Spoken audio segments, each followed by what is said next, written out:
Yuk kita dengarkan cerita Cakataruk dari Jawa Tengah.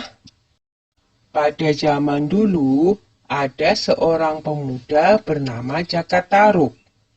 Sepeninggal ibunya, Cakataruk mengisi hari-harinya dengan berburu.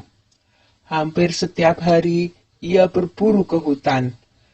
Hanya dengan berburulah Cakataruk bisa melupakan kesedihannya.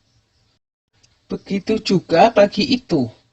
Cakataruk pergi ke hutan untuk berburu seperti biasanya. Ketika sampai di hutan, ia hanya menunggu hewan buruan lewat di depannya.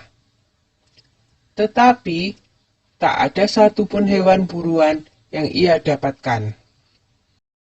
Cakataruk pergi ke danau Toyawening karena kehausan. Tiba-tiba, ia mendengar suara gadis-gadis yang sedang bercanda. Mana mungkin ada gadis bermain di tengah hutan belantara begini? Suara itu semakin jelas terdengar. Cakataruk mengintip dari balik pohon besar. Alangkah terkejutnya ketika dia menyaksikan 7 gadis cantik sedang bermain-main di danau Toyawening. Semuanya berwajah cantik. Dari percakapan mereka, Cakataruk tahu kalau 7 gadis itu adalah bidadari yang turun dari kahyangan. Apakah ini arti mimpiku waktu itu? Pikirnya senang. Cakataruk melihat ada tumpukan selendang di atas sebuah batu besar di pinggir danau.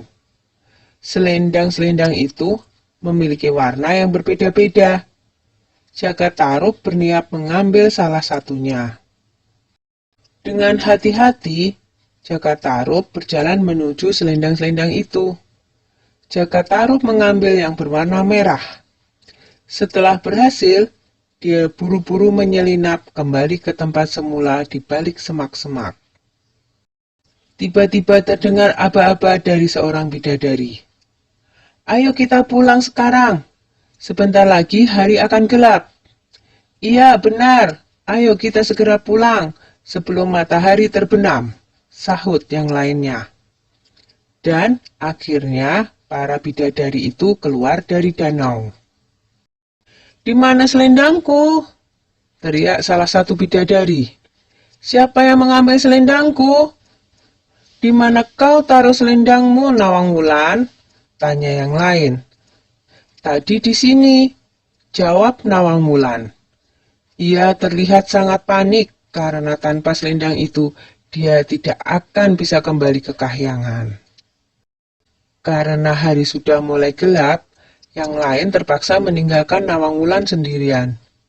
Dia hanya bisa melambaikan tangan kepada keenam temannya yang terbang menuju kahyangan. "Mungkin sudah nasibku untuk menjadi penghuni bumi," pikir Nawang Wulan sambil menangis. Dia lalu bergumam, "Barang siapa bisa menolongku, akan kujadikan saudara jika perempuan.